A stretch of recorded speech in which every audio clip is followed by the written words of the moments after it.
तुम सोचते बहुत हो और इसी सोच में खो गए हो। सोच तुम्हारी नहीं है, मगर तुम उसे अपना मान बैठे हो। तुम्हारे भीतर जो निरंतर विचारों का शोर चल रहा है वो तुम्हारी आत्मा की आवाज नहीं है, वह बस तुम्हारी स्मृति है जो बीते कलों की परछाइयां उठाकर वर्तमान पर डाल रही है। तुम सोचते रहते हो क्या होगा अगर। तुम्हारा मन भविष्य में भागता है जैसे कोई चोर भागता है पकड़े जाने से पहले, और जब तुम भविष्य में भागते हो तो वर्तमान खो जाता है। फिर तुम कहते हो मुझे शांति नहीं मिलती। कैसे मिलेगी? जो अभी है उसी को तुम छोड़ चुके हो। तुम उस क्षण में नहीं जो वास्तविक है, तुम कल्पना के किसी कोहरे में भटक रहे हो। विचार स्वयं में बुरे नहीं है, विचार भी एक ऊर्जा है, लेकिन जब वह अनियंत्रित हो जाती है तो वही ऊर्जा जहर बन जाती है। विचार अगर साधन बने तो बुद्धि बनता है, अगर मालिक बने तो पागलपन बनता है। और तुमने अपने विचारों को मालिक बना लिया है। तुम ध्यान से देखो, सुबह उठते ही तुम्हारा मन बोलने लगता है आज क्या होगा, कौन क्या कहेगा, कल जो कहा गया वह क्यों कहा गया। ये लगातार चलता रहता है बिना रुके। तुम उसे रोकने की कोशिश करते हो और वही कोशिश उसे और मजबूत बना देती है, क्योंकि मन की प्रकृति विरोध से नहीं मिटती, केवल समझ से मिटती है। मन एक बहुत चतुर दास है। अगर तुम उससे लड़ोगे तो वह राजा बन जाएगा, अगर तुम उसे देखोगे बिना निर्णय के तो वह शांत हो जाएगा। देखना, बिना प्रतिक्रिया के यही ध्यान है। लोग कहते हैं मैं ध्यान नहीं कर सकता क्योंकि मेरा मन बहुत भागता है। मैं कहता हूं बहुत अच्छा, अब पहली बार तुमने मन को देखा तो है, पहली बार तुमने जाना कि मन भागता है। अब उसे रोकना मत, बस देखो, वह भागेगा, दौड़ेगा, उड़ जाएगा, लेकिन तुम वहीं रहो साक्षी बनकर। साक्षी का अर्थ समझो। साक्षी होना मतलब किसी भी विचार को मेरा ना कहना। विचार आए तो आने दो, जाए तो जाने दो। तुम बस उसे देखते रहो जैसे आसमान बादलों को देखता है। बादल आते हैं जाते हैं, लेकिन आसमान की शांति बनी रहती है। तुम वही आसमान हो, विचार तो बादल है। जब तुम ये पहचान लेते हो कि मैं विचार नहीं हूं, तभी मुक्ति की पहली सीढ़ी शुरू होती है। और तब तुम जान पाते हो कि एंजाइटी, ओवरथिंकिंग, ये सब उस अस्मिता के खेल हैं जो अपने विचारों से चिपकी है। वह सोचती है मैं ही ये सब सोचूं, और यही जाल है। सुनो, विचार हमेशा दो दिशाओं में चलते हैं, या तो वे तुम्हें अतीत में ले जाते हैं या भविष्य में। अतीत अपराध बोध देता है, भविष्य चिंता देता है, और तुम दोनों के बीच पिसते रहते हो। तुम कभी इस पल को महसूस नहीं करते जिसमें न अपराध है न चिंता। ये वही क्षण है जिसे मैं ध्यान का द्वार कहता हूं। ये वही क्षण है जो तुम्हें मन की कैद से मुक्त कर सकता है। एक कहानी याद आती है। एक साधु था जो हर दिन प्रार्थना करता था, भगवान मुझे शांति दो। सालों बीत गए और शांति नहीं आई। एक दिन वह थक कर बैठ गया, बोला अब मैं कुछ नहीं मांगता, और उसी क्षण शांति उतर आई, क्योंकि अब वह मांग नहीं रहा था, अब वह बस था। यही है रहस्य। जब तक तुम शांति पाने की सोचते रहोगे तुम्हारा मन व्यस्त रहेगा, क्योंकि पाने की सोच ही अशांति है। जहां पाने की कोशिश है वहां अहंकार है, जहां अहंकार है वहां तनाव है। शांति कभी प्रयास से नहीं आती, वह तो समर्पण से आती है। जब तुम अपने विचारों से कहते हो ठीक है, तुम जो करना चाहते हो करो, मैं बस देखूंगा, उस क्षण तुमने उन्हें अधिकार से मुक्त कर दिया। और जैसे ही तुमने छोड़ा, मन ने अपनी पकड़ खो दी। कभी कभी लोग पूछते हैं, ओशो अगर मैं सोचना बंद कर दूं तो मैं मूर्ख नहीं बन जाऊंगा? मैं कहता हूं नहीं, तुम पहली बार बुद्धिमान बनोगे, क्योंकि तब सोच तुम्हारी सेवा में होगी, तुम्हारी सत्ता में नहीं। ओवर थिंकिंग इसलिए होता है क्योंकि तुमने सोचना भूल गए हो। तुम्हें लगता है तुम सोच रहे हो, पर वास्तव में विचार तुम्हें सोच रहे हैं। तुम उनके मालिक नहीं, तुम उनके गुलाम हो गए हो। मन एक सुंदर औजार है, पर अगर वह तुम्हारे ऊपर सवार हो जाए तो वही औजार तुम्हें नष्ट कर देता है। ये ऐसे है जैसे कोई व्यक्ति कार चला रहा हो और अचानक ब्रेक व स्टीयरिंग खुद चलने लगे। अब वह कार तुम्हें ले जाएगी जहां उसे ले जाना है, और तुम कहोगे मैं बहुत परेशान हूं, बहुत चिंता में हूं। हाँ, क्योंकि तुमने स्टीयरिंग खो दी है। स्टीयरिंग वापस लेने का एक ही उपाय है, विचारों के यात्री मत बनो, उनके दर्शक बनो। जब भी कोई विचार उठे उसे पकड़ो मत, उसका पीछा मत करो, बस देखो कि वो कैसे आता है, कहां से आता है, कहां चला जाता है। धीरे धीरे तुम देखोगे उनकी गति धीमी होने लगी है, उनका बोझ हल्का हो गया है, और एक दिन सब कुछ ठहर जाता है। और उस ठहराव में तुम पहली बार स्वयं को देख पाते हो। वह जो देखता है वही तुम हो। जो देखा जा रहा है वह मन है, जो देखता है वह आत्मा है। आत्मा देखने वाली है, मन देखने योग्य है, पर तुमने दोनों को उलट दिया है। तुम देखने योग्य से चिपके हो और देखने वाले को भूल गए हो, इसलिए तुम खो गए हो। अब समय है लौटने का, मन से आत्मा की ओर, विचार से शांति की ओर, शब्द से मौन की ओर, क्योंकि मौन ही वह औषधि है जो ओवरथिंकिंग और एंजाइटी दोनों को एक झटके में भस्म कर देती है। मौन कोई आवाज नहीं है, ये तुम्हारे भीतर का खालीपन है। लेकिन वह खालीपन मृत्यु नहीं, वह तो परम जीवन है। वह जगह है जहां कोई विचार नहीं, फिर भी सब कुछ है। वह जगह जहां कुछ भी नहीं, पर तुम्हें सब मिल जाता है। और वहां पहुंचने का रास्ता बहुत सरल है। विचारों को रोकना नहीं, बस उन्हें देखना सीखो। तुम सोचते हो कि तुम विचार करते हो, पर सच्चाई यह है तुम विचारों में डूबे हुए हो। विचार एक लत बन चुके हैं, जैसे शराबी शराब में खो जाता है। वो भी जानता है कि यह उसे नुकसान दे रहा है, लेकिन छोड़ नहीं पाता। ठीक वैसे ही तुम जानते हो कि ओवरथिंकिंग तुम्हें नष्ट कर रहा है, फिर भी तुम रुक नहीं पाते, क्योंकि अब सोचने का कार्य नहीं रहा, यह एक आदत बन गई है। हर आदत का मूल है अवचेतन का आराम। मन हर बार जब सोचता है तो एक झूठा सुरक्षा भाव पाता है।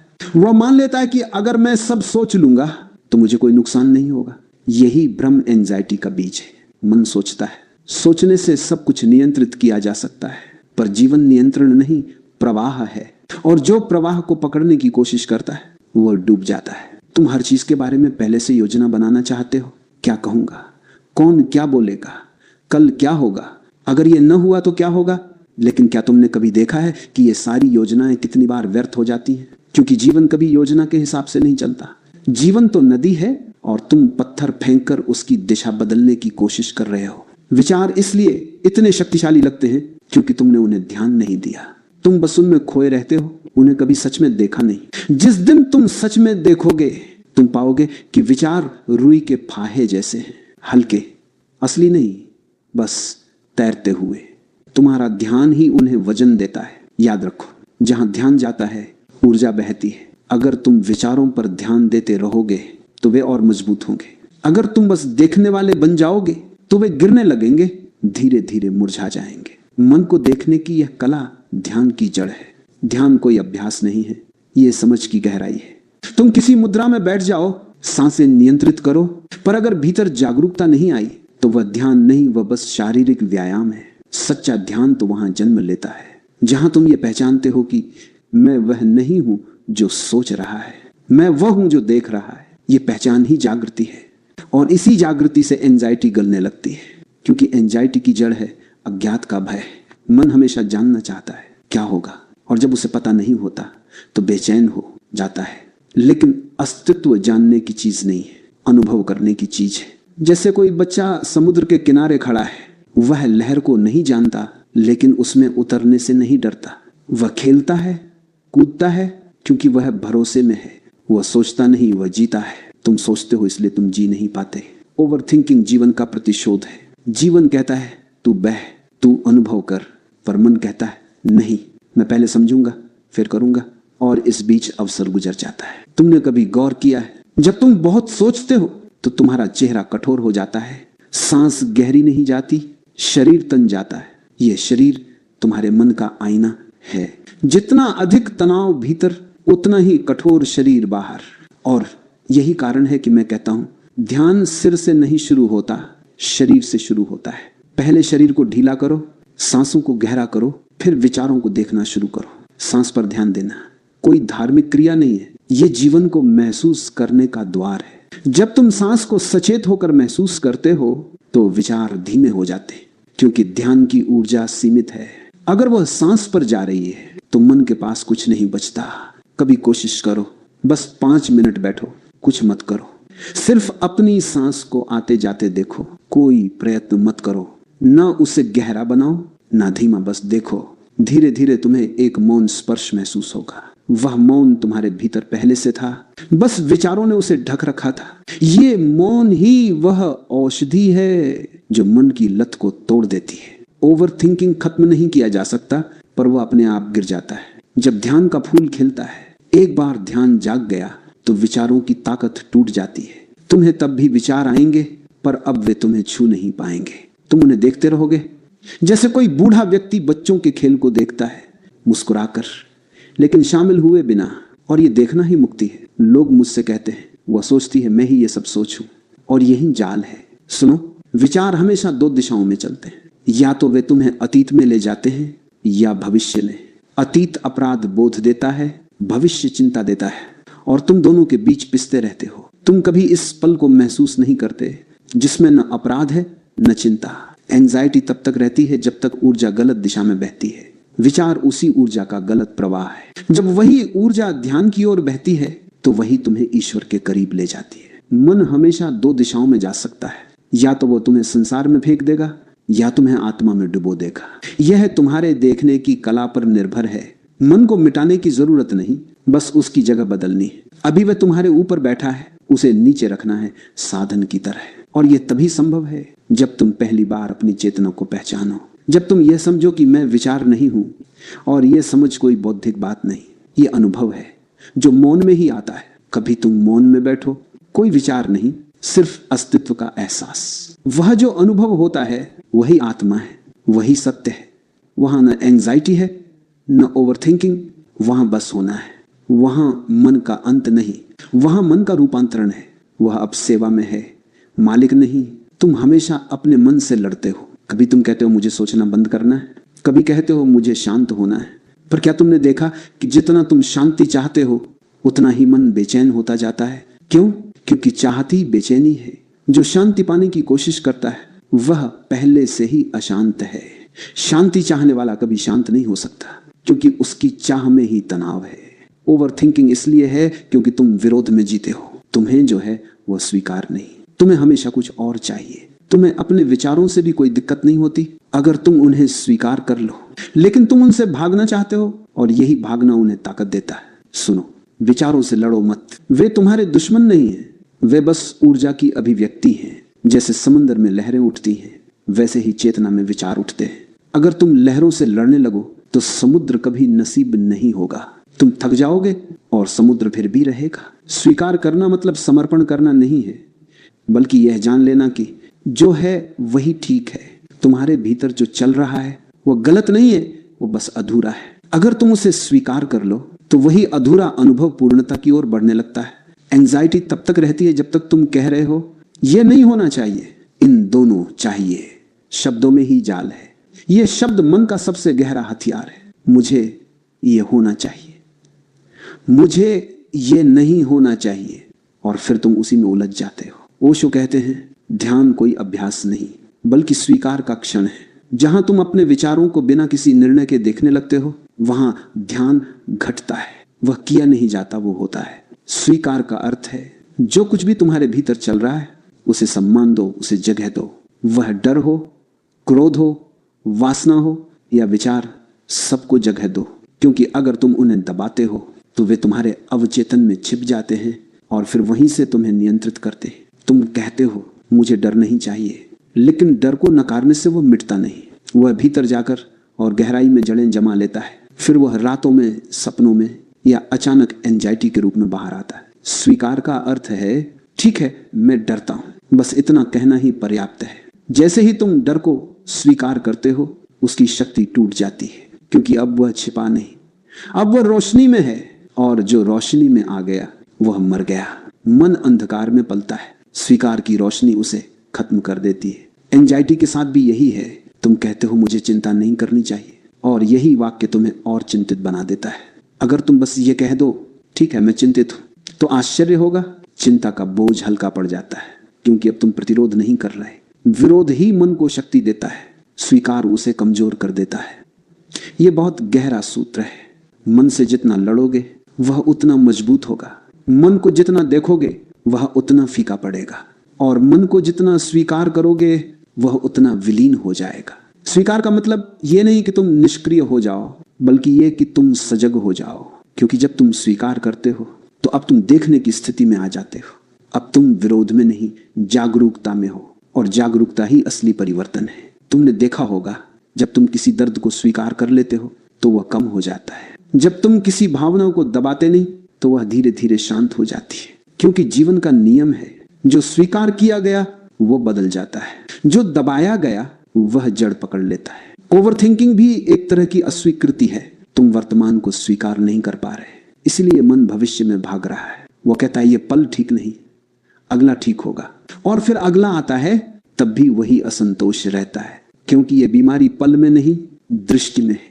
स्वीकार का अर्थ है यह पल पूर्ण है, जैसा है न इसमें कुछ जोड़ने की जरूरत है न कुछ घटाने की, बस इसे जी लो। यही है ध्यान, यही है मुक्ति। कई बार लोग पूछते हैं, ओशो अगर मैं सब स्वीकार कर लूं तो क्या मैं कुछ बदल नहीं पाऊंगा? मैं कहता हूं नहीं, तब तुम पहली बार बदल पाओगे।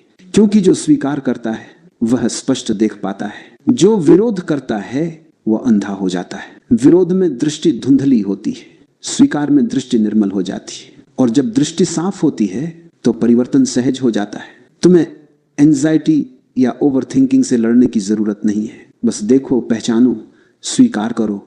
ये देखना ही धीरे धीरे तुम्हें उस जगह ले जाएगा जहां मन मौन हो जाएगा, क्योंकि उसे अब कोई काम नहीं बचा। जब विचार ये देख लेते हैं कि तुम अब उन्हें नहीं पकड़ते, न उनसे भागते न उनसे डरते, तो वे गिरने लगते हैं। उनका उद्देश्य पूरा हो गया। याद रखो, विचार तुम्हारे दुश्मन नहीं, वे तुम्हारे शिक्षक हैं। वे तुम्हें दिखाते हैं कि कहां तुम अभी अधूरे हो। हर चिंता, हर डर, हर ओवर थिंकिंग एक संदेश है।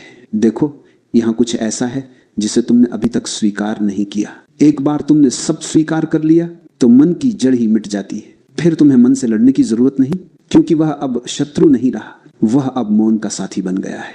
और जब मन मौन का साथी बन जाता है, वही क्षण मुक्ति का होता है। वही क्षण ध्यान का नहीं, ध्यान बन जाने का होता है। तुमने ध्यान को गलत समझा है। तुम सोचते हो ध्यान मतलब बैठ जाना, आंखें बंद करना, कुछ सोचना या कुछ न सोचना, लेकिन ध्यान का यह केवल प्रारंभिक रूप है। ध्यान का सच्चा अर्थ है जीवन को पूरी जागरूकता के साथ जीना।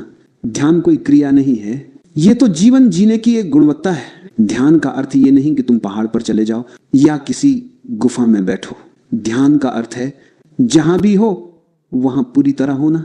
ओवर थिंकिंग इसलिए जन्म लेता है क्योंकि तुम कभी यहां नहीं होते। तुम या तो कल में खोए रहते हो या कल की तैयारी में।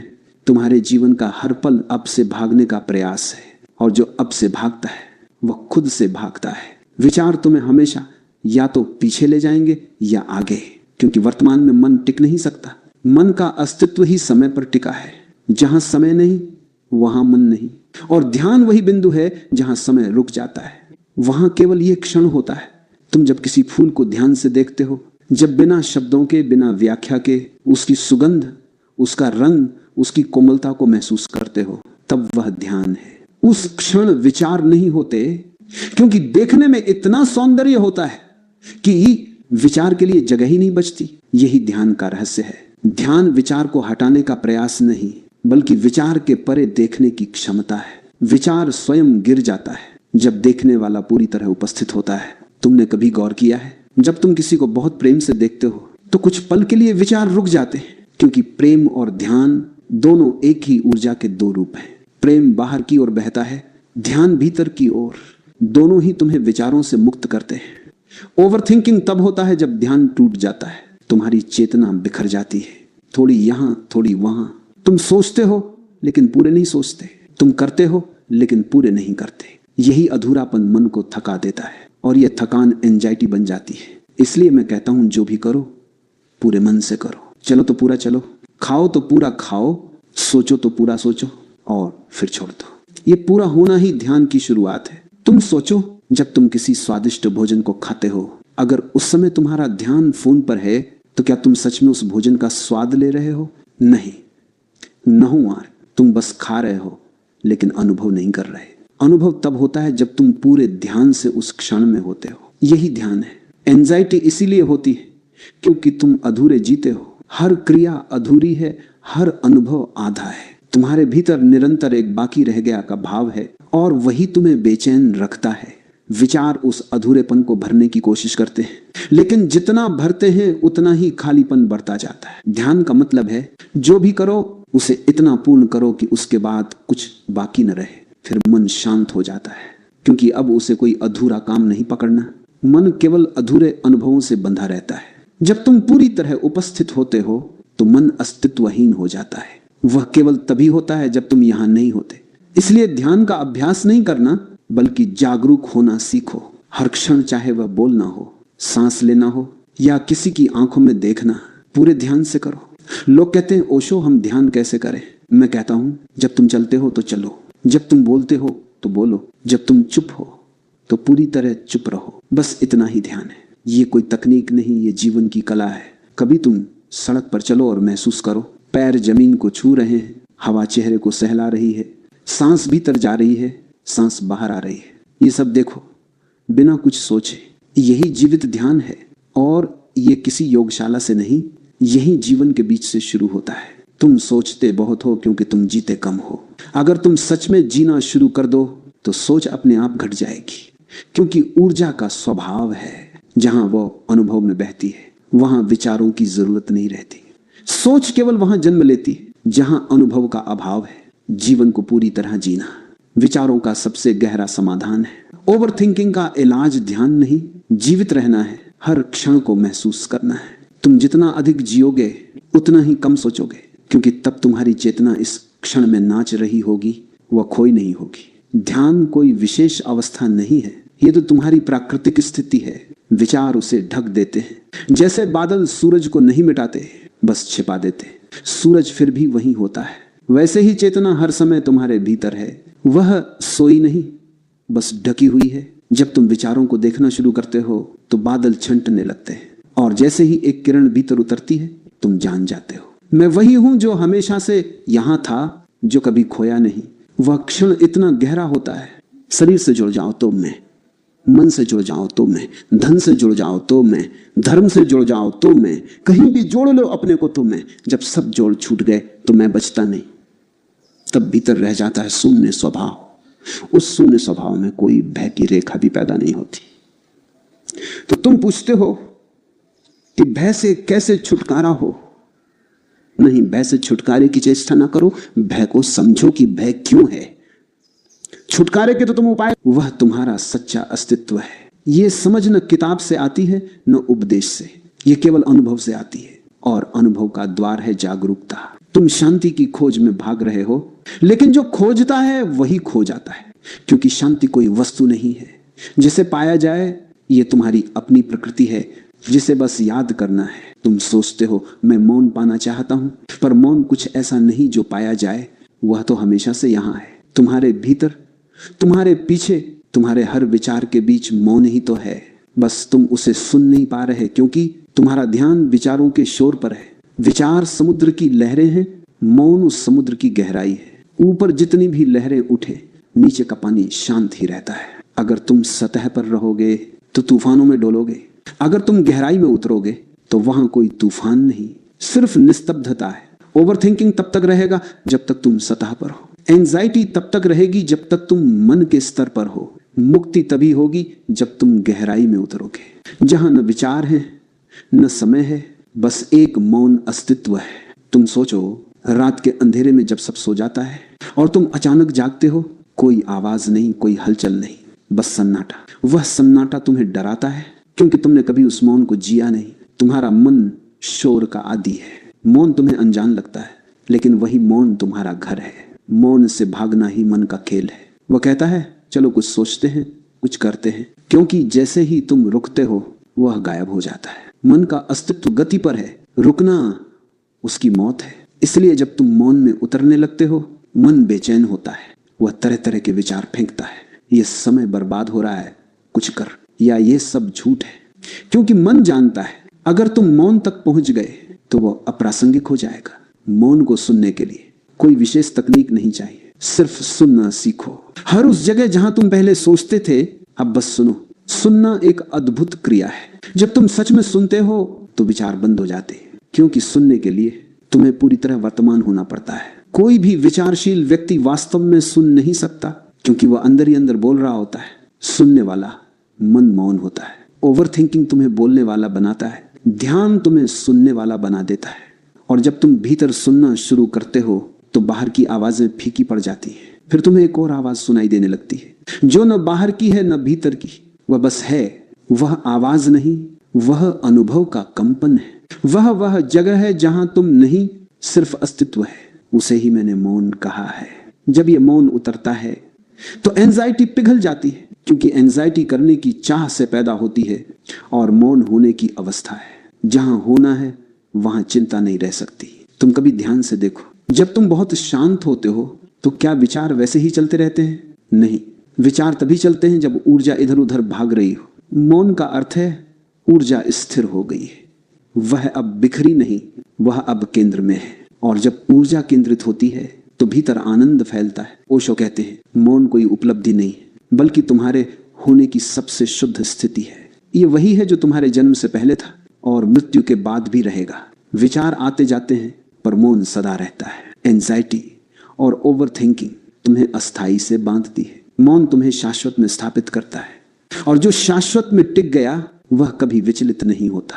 लोग पूछते हैं ओशो मौन में रहना क्या आसान है? मैं कहता हूं नहीं, शुरुआत में मुश्किल है, क्योंकि तुम शोर के आदी हो। तुम्हें मौन अजनबी लगेगा, जैसे किसी अनजान भूमि में आ गए हो। पर अगर तुम कुछ देर टिक गए तो वो तुम्हारा घर बन जाएगा। धीरे धीरे तुम देखोगे मौन अब सिर्फ ध्यान में नहीं रहता, वह तुम्हारे चलने में, बोलने में, यहां तक कि हंसने में भी उतर आता है। फिर वह मौन तुम्हारा स्वरूप बन जाता है।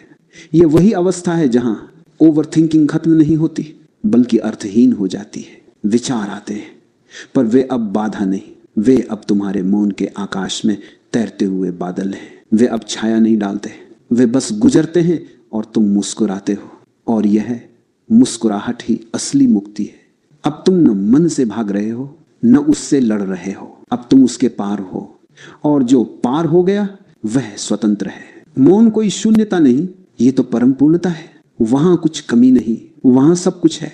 प्रेम, आनंद, करुणा, सौंदर्य सब उसी मौन से जन्म लेते हैं। यह मौन मृत नहीं, यह सजीव है। यह वही है जिसे मैंने जीवित मौन कहा है। और जब यह जीवित मौन तुम्हारे भीतर उतरता है तब तुम जहां भी हो वही ध्यान है। तब मंदिर और बाजार में कोई फर्क नहीं, तब मौन और शब्द में कोई दूरी नहीं, तब जीवन स्वयं ध्यान बन जाता है। तब तुम वही बन जाते हो जिसे लोग जागृत कहते हैं। फिर एंजाइटी का कोई प्रश्न नहीं, क्योंकि मैं अब नहीं। जहां मैं है वही चिंता है, जहां मौन है वहां मैं नहीं, वहां सिर्फ अस्तित्व है, शांत, सुगंधित, विशाल। जब मौन गहराई में उतरता है तो वह स्थिर नहीं रहता। मौन अगर जीवित है तो वह ठहरता नहीं, वह बहता है प्रेम बनकर। जो व्यक्ति सच में मौन में पहुंचा वह प्रेम से भर जाता है, क्योंकि मौन का स्वभाव है देना। तुमने देखा होगा जब तुम्हारे भीतर शांति आती है तो तुम सहज ही दूसरों के प्रति नम्र हो जाते हो। तुम्हें किसी से झगड़ने की इच्छा नहीं होती, क्योंकि झगड़ा हमेशा उसी में होता है। जो भीतर बेचैन है, जो भीतर शांत है, वह किसी से लड़ नहीं सकता। ओवरथिंकिंग और एंजाइटी तुम्हें भीतर से खाली कर देती है, मौन तुम्हें भीतर से भर देता है। और जब तुम भर जाते हो तो प्रेम अपने आप बाहर बहने लगता है। प्रेम कोई भावना नहीं, ही तो ऊर्जा का प्रवाह है, जो मौन के बाद स्वाभाविक रूप से होता है। लेकिन लोगों ने प्रेम को भी विचार बना दिया है। अब प्रेम भी सोच का विषय है। क्या यह सही व्यक्ति है? क्या वह मुझे उतना ही चाहता है? क्या मुझे यह रिश्ता निभाना चाहिए? और इन सवालों के बीच प्रेम मर जाता है, क्योंकि प्रेम मन की भूमि पर नहीं उगता, वह तो मौन की मिट्टी में खिलता है। मन प्रेम नहीं कर सकता, क्योंकि मन हमेशा गणना करता है।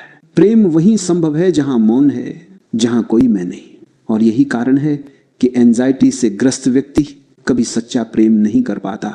वह हमेशा सोचता है मैं क्या पाऊंगा, और प्रेम वही मर जाता है जहां मैं आता है। जब मौन तुम्हारे भीतर उतरता है तो मैं पिघलने लगता है, और जब मैं नहीं रहता तो जो शेष रहता है वही प्रेम है।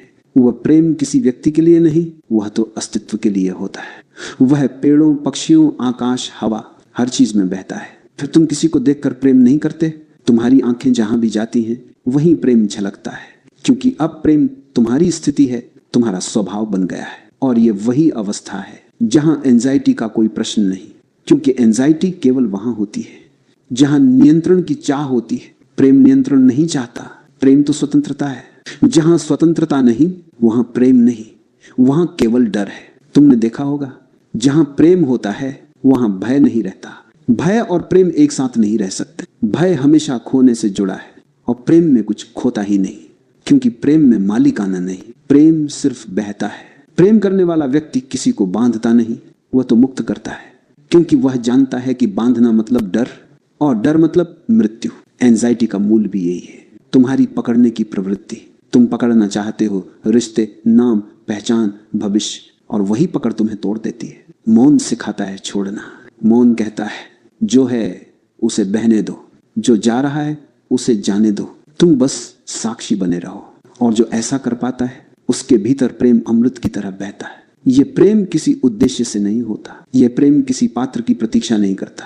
ये तो झरना है जिसे बहने में ही आनंद है। वह किसी विशेष दिशा में नहीं बहता, वह बस बहता है क्योंकि वही उसका स्वभाव है।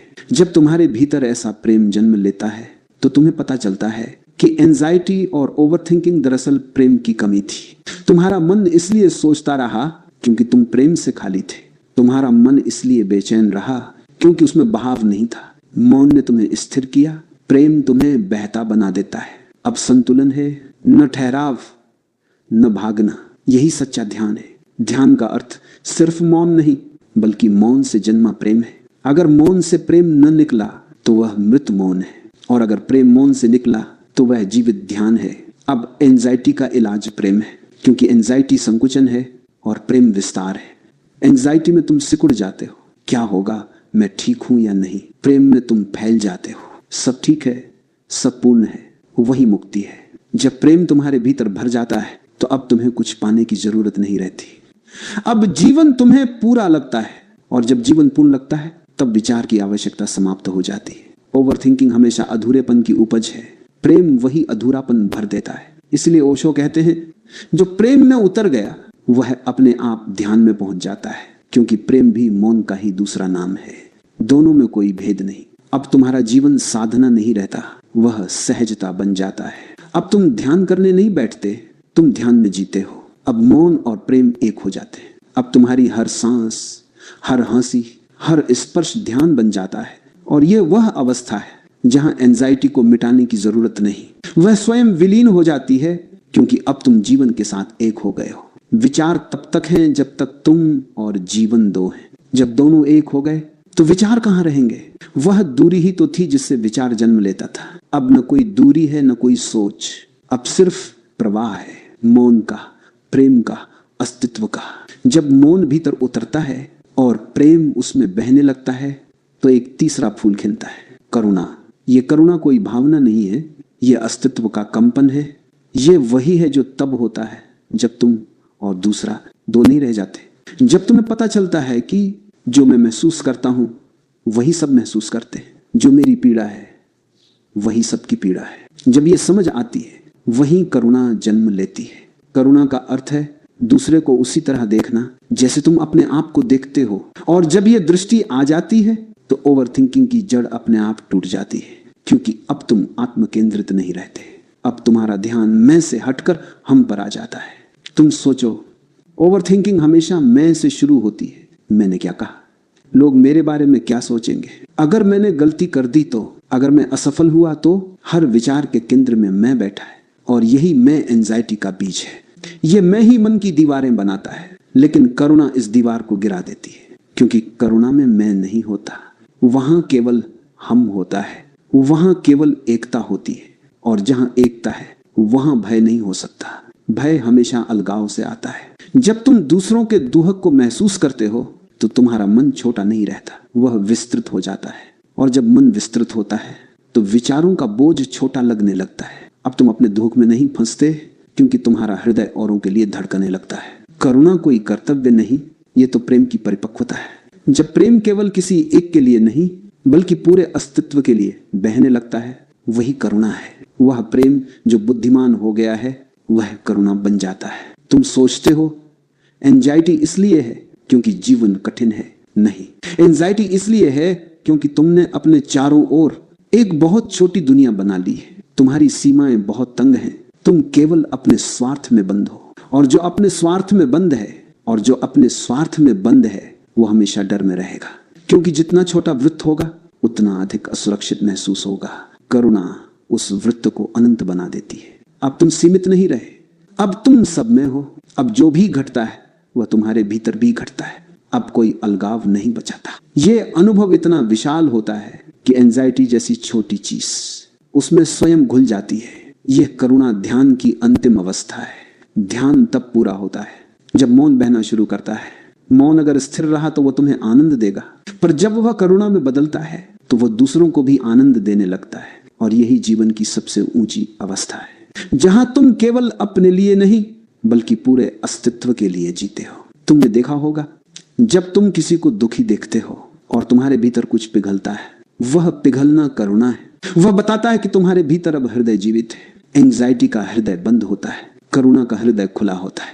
जब तुम्हारा हृदय खुलता है तो जीवन तुम्हें चोट नहीं दे सकता, क्योंकि अब तुम चोट को भी स्वीकार करते हो। अब तुम जानते हो कि दुख भी उसी जीवन का हिस्सा है जिससे आनंद आता है। अब तुम किसी चीज से भागते नहीं। अब तुम्हारे भीतर विरोध नहीं, स्वीकार है, और वही करुणा की सुगंध है। करुणा का अर्थ यह नहीं कि तुम दयालु बनो। दयालुता तो ऊपर से थोपी जाती है, करुणा भीतर से बहती है। तुम किसी को दयालुता दिखा सकते हो, लेकिन करुणा होती है, वह अभिनय नहीं, वह अस्तित्व है। ओवर थिंकिंग हमेशा विश्लेषण है। ये क्यों हुआ, क्यों उसने ऐसा किया, क्या यह सही था? करुणा विश्लेषण नहीं करती, वह बस महसूस करती है। और महसूस करने वाला व्यक्ति कभी चिंतित नहीं होता, क्योंकि अनुभव में कोई विभाजन नहीं होता। विचार विभाजित करता है, अनुभव जोड़ता है। तुम जब करुणामय हो जाते हो तो तुम्हारे भीतर एक नई दृष्टि जन्म लेती है। तुम अब घटनाओं को अलग अलग नहीं देखते, तुम जीवन को एक पूर्णता के रूप में देखते हो। फिर तुम्हें लगता है कि सब कुछ जैसा है वैसा ही ठीक है। कोई गलती नहीं, कोई दुर्घटना नहीं, कोई अन्याय नहीं, सब वही है जो होना चाहिए था। और यह समझ एंजाइटी को जड़ से काट देती है, क्योंकि अब विरोध नहीं बचा, अब समर्पण है। करुणा वही बिंदु है जहां ओवर थिंकिंग अंडरस्टैंडिंग में बदल जाती है। अब विचार नहीं, सिर्फ समझ है। अब डर नहीं, सिर्फ प्रेम है। अब अकेलापन नहीं, सिर्फ जुड़ाव है। करुणा ध्यान की अंतिम सुगंध है। जब ध्यान खिलता है तो करुणा उसकी महक बन जाती है। यह करुणा ही है जो बुद्ध को बुद्ध बनाती है। यही करुणा है जिसने ईसा को क्षमा करना सिखाया। यही करुणा है जिसने मीरा को नाचते हुए रुलाया। और यही करुणा है जो तुम्हारे भीतर हर दर्द को प्रकाश में बदल सकती है। क्योंकि करुणा में कोई केंद्र नहीं रहता, कोई सीमाएं नहीं रहती। जो सब में बहता है वह चिंता से कैसे ग्रस्त हो सकता है? वह अब जीवन नहीं जीता, वह स्वयं जीवन बन जाता है। और जब तुम जीवन बन जाते हो तब मन की कैद टूट जाती है। अब विचार तुम्हारे सेवक है, अब मौन तुम्हारा घर है, और करुणा तुम्हारा स्वरूप। सुनो, मुक्ति का अर्थ भागना नहीं है। मुक्ति का अर्थ है जहां हो वहीं इतना सजग हो जाओ कि कुछ भी तुम्हें बांध न सके। मुक्ति कोई गुफा में नहीं है, वह तुम्हारे ही हृदय में है। जो व्यक्ति करुणा में उतर जाता है वह अब संसार को दुश्मन नहीं मानता। वह अब जानता है यही संसार मेरा आश्रम है, यही लोग, यही परिस्थितियां मेरी साधना की भूमि है। ओवरथिंकिंग इसलिए है क्योंकि तुम जीवन से भागना चाहते हो। तुम हर चीज को सुधारना चाहते हो, पर जीवन को समझने के बजाय तुम उसे नियंत्रित करना चाहते हो। और वही पकड़ एंजाइटी बन जाती है। जब करुणा आती है तो पकड़ अपने आप ढीली हो जाती है। अब तुम जीवन को वैसा ही स्वीकार करते हो जैसा वह है। अब कोई आग्रह नहीं, कोई प्रतिरोध नहीं। और जहां प्रतिरोध नहीं वहीं शांति उतरती है। संसार में रहो, पर संसार तुम में न बसने दो। इसका अर्थ यह नहीं कि तुम वस्त्र त्याग दो, ये नहीं कि तुम संबंध तोड़ दो। इसका अर्थ यह है कि अब भीतर कोई आसक्ति न बचे। अब तुम दुनिया का उपयोग करते हो पर उसमें डूबते नहीं। अब तुम लोगों से प्रेम करते हो पर उन्हें पकड़ते नहीं। एंजाइटी वहीं से शुरू होती है जहां पकड़ शुरू होती है। तुम सोचते हो मैं इसे खो दूंगा, और फिर मन नियंत्रण चाहता है। मुक्त व्यक्ति सब कुछ खो देता है क्योंकि उसने पहले ही छोड़ दिया होता है। यह छोड़ना कमजोरी नहीं, यह सबसे बड़ी शक्ति है। क्योंकि जो छोड़ देता है वह कभी टूटता नहीं। वह जानता है हर चीज बदलती है पर मैं बना रहता हूं। तुम्हारा मैं ही झूठा है जो हर चीज से जुड़ता है, नाम से, रिश्तों से, संपत्ति से, मान सम्मान से। और जब कुछ खोता है तो वह हिल जाता है। लेकिन जब तुम ये जान लेते हो कि मैं इन सब के परे हूं तो फिर खोने का भय नहीं रहता। ओवरथिंकिंग और एंजाइटी वहीं रहती है जहां भय रहता है। भय वहां रहता है जहां पहचान झूठी होती है। मुक्ति तब नहीं जब तुम सब कुछ छोड़ दो, मुक्ति तब है जब तुम्हें कुछ छोड़ना न पड़े, क्योंकि तब तुम पहले से ही मुक्त हो। करुणा यही सिखाती है कि दूसरों के दुख में भी तुम स्वयं को देखो। तब तुम आलोचना नहीं कर सकते, न तुलना, न क्रोध, क्योंकि तुम्हें पता है हर व्यक्ति अपनी अज्ञानता से लड़ रहा है। हर व्यक्ति उसी एंजाइटी से गुजर रहा है जिससे तुम गुजरे थे। और यह समझ तुम्हें कोमल बना देती है। फिर जीवन तुम्हारे लिए खेल बन जाता है। अब तुम काम करते हो पर भीतर मौन रहता है। अब तुम बोलते हो पर भीतर शांति रहती है। अब तुम हंसते हो पर भीतर करुणा बहती है। और यही है मुक्ति की पूर्णता। अब संसार तुम्हें छूता नहीं। अब तुम वही हो जो बच्चे की तरह हंस सकता है, रो सकता है, पर भीतर से कुछ भी नहीं पकड़ता। जब करुणा पूर्ण होती है तो मन समाप्त नहीं होता, मन रूपांतरित हो जाता है। अब वही मन सेवा का उपकरण बन जाता है, अब वही विचार सृजन बन जाते हैं, अब वही शब्द ध्यान बन जाते हैं। तुम वही व्यक्ति रहते हो, लेकिन अब तुम्हारे भीतर कोई केंद्र नहीं। अब जो कुछ होता है वह सहजता से होता है, कोई करने वाला नहीं बचा। यही अवस्था है जिसे साक्षी का फूल कहते हैं। अब तुम हर चीज को देखते हो पर कुछ पकड़ते नहीं। अब तुम जीवन को जीते नहीं, जीवन तुम्हारे माध्यम से जीता है। यह वह क्षण है जहां एंजाइटी का नामो निशान मिट जाता है, क्योंकि एंजाइटी तब तक है जब तक मैं सोच रहा है। अब मैं नहीं, अब केवल अस्तित्व है जो बह रहा है। लोग कहते हैं ओशो, क्या मुक्ति का मतलब यह है कि अब कोई दुहक नहीं होगा? मैं कहता हूं नहीं, दुहक होगा, पर अब तुम उसमें डूबोगे नहीं। अब तुम देखोगे दुहक आता है जाता है, पर तुम वही रहते हो। अब तुम लहर नहीं समुद्र बन गए हो, और जो समुद्र बन गया उसके लिए लहरें समस्या नहीं।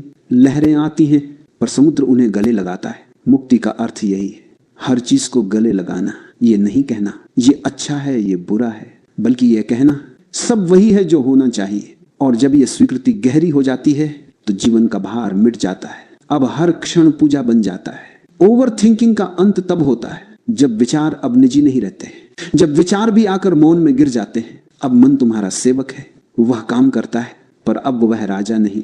ऐसा व्यक्ति संसार में रहता है पर संसार उससे टकरा नहीं सकता, क्योंकि वह भीतर से खोखला है। शब्दों में नहीं बल्कि खालीपन में। वह खालीपन मृत्यु नहीं, वह जीवन का सर्वोच्च रूप है। अब वह व्यक्ति किसी चीज से प्रभावित नहीं होता, क्योंकि अब उसके भीतर कोई प्रतिक्रिया नहीं। अब वह प्रतिक्रिया नहीं देता, वह सिर्फ उत्तर देता है, और उसका हर उत्तर करुणा से भरा होता है। यह वही अवस्था है जहां तुम्हारा अस्तित्व प्रतिक्रिया से उत्तर बन जाता है, और यही है मुक्ति। अब जीवन कठिन नहीं लगता, क्योंकि अब तुम कठिन नहीं रहे। अब मन भारी नहीं, क्योंकि अब मैं भारी नहीं। तुमने ध्यान से देखो, एंजाइटी हमेशा मैं के चारों ओर घूमती है। जब मैं चला गया तो एंजाइटी कहां टिकेगी? अब जो बचा है वह शुद्ध उपस्थिति है, वह मौन है, वह प्रेम है, वह करुणा है, पर सबसे ऊपर वह स्वतंत्रता है। और वही स्वतंत्रता मुक्ति है। जब व्यक्ति मुक्त हो जाता है तो उसका जीवन पहले जैसा नहीं रहता। बाहर से सब कुछ वैसा ही लगता है। वह चलता है, बोलता है, खाता है, लोगों के बीच रहता है, लेकिन भीतर से सब बदल चुका होता है। अब उसके भीतर न कोई जल्दी है न कोई लक्ष्य। अब वह हर पल को ऐसे जीता है जैसे वही अंतिम हो, और सच तो यही है, हर पल ही अंतिम है। ओवर थिंकिंग तब तक है जब तक तुम सोचते हो कि जीवन कहीं पहुंचने की जगह है। तुम हमेशा किसी मंजिल की ओर भाग रहे हो, कभी सफलता की, कभी प्रेम की, कभी शांति की, पर जीवन मंजिल नहीं, यात्रा है। मुक्त व्यक्ति यह समझ चुका होता है। अब वह कहीं पहुंचने की कोशिश नहीं करता, क्योंकि उसे पता है वह पहले ही पहुंच चुका है। वह इस क्षण में है और यही पहुंचना है। यह समझ आने के बाद वह जो भी करता है उसमें सहजता होती है। वह काम करता है पर काम उसे नहीं थकाता। वह बोलता है पर शब्द उसे बांधते नहीं, क्योंकि अब हर क्रिया में ध्यान है। मुक्त व्यक्ति वही करता है जो तुम करते हो, पर उसका करना शून्य से आता है। तुम्हारा करना तनाव से आता है, उसका मौन से, और मौन से जो आता है वह पूजा बन जाता है। अब उसके लिए जीवन और ध्यान अलग नहीं। ध्यान बैठने की चीज नहीं, जीने की शैली बन गया है। अब वह चलते हुए ध्यान करता है, सांस लेते हुए ध्यान करता है, यहां तक कि हंसते हुए भी ध्यान करता है, क्योंकि अब हर क्षण में वही जागरूकता बह रही है। ओवर थिंकिंग का मतलब था हर क्षण में अतीत और भविष्य का बोझ, और मुक्ति का अर्थ है हर क्षण में सिर्फ यह क्षण।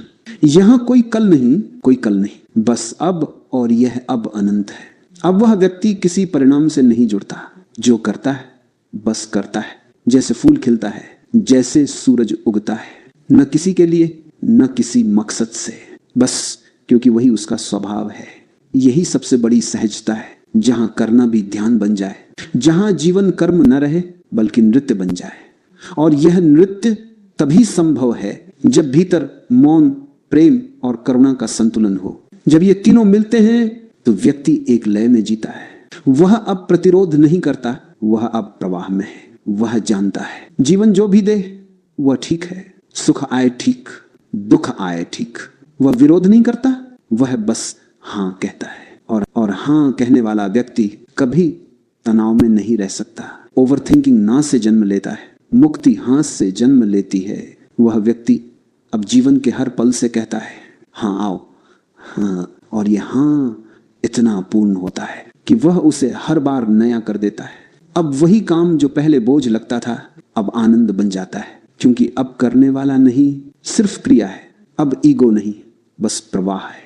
एंजाइटी हमेशा करने वाले के कारण है। जब तुम सोचते हो मैं कर रहा हूं तो तनाव होता है, जब तुम देखते हो कुछ हो रहा है तो शांति होती है। यही समझ मुक्ति का सार है। मुक्त व्यक्ति जीवन से नहीं भागता, वह जीवन के साथ नाचता है। उसका हर कदम ध्यान है, हर शब्द प्रार्थना है, हर मौन ध्यान का विस्तार है। वह अब किसी चीज की तलाश नहीं करता, क्योंकि उसे पता है जो चाहिए था वह पहले से ही था। अब खोज खत्म, अब अनुभव शुरू। जब व्यक्ति मुक्त होता है तो उसके भीतर आनंद की धारा बिना कारण बहती है। वह हंसता है और लोग पूछते हैं क्यों? वह कहता है क्योंकि कुछ भी गलत नहीं। वह रोता है और लोग कहते हैं क्यों? वह कहता है क्योंकि यह भी सुंदर है। अब दुख और सुख में कोई भेद नहीं। अब जीवन एक निरंतर संगीत है जहां ऊंच नीच दोनों लय बनाते हैं। ओवरथिंकिंग वहीं रुकता है जहां जीवन को संगीत की तरह देखा जाए, क्योंकि संगीत में हर स्वर जरूरी होता है। अगर एक भी स्वर हटा दो तो संगीत टूट जाता है। वैसे ही जीवन के हर अनुभव की अपनी जगह है, कोई व्यर्थ नहीं। मुक्त व्यक्ति यह जानता है कि जीवन ठीक वैसा ही होना चाहिए जैसा वह इस पल है, और यह जानना ही ध्यान की पराकाष्ठा है। अब कोई मन नहीं जो कहे यह गलत है, अब कोई चिंता नहीं जो कहे यह ऐसा होना चाहिए था, अब कोई तुलना नहीं, कोई अपेक्षा नहीं। अब सिर्फ मौन की गहराई है और प्रेम की गर्मी।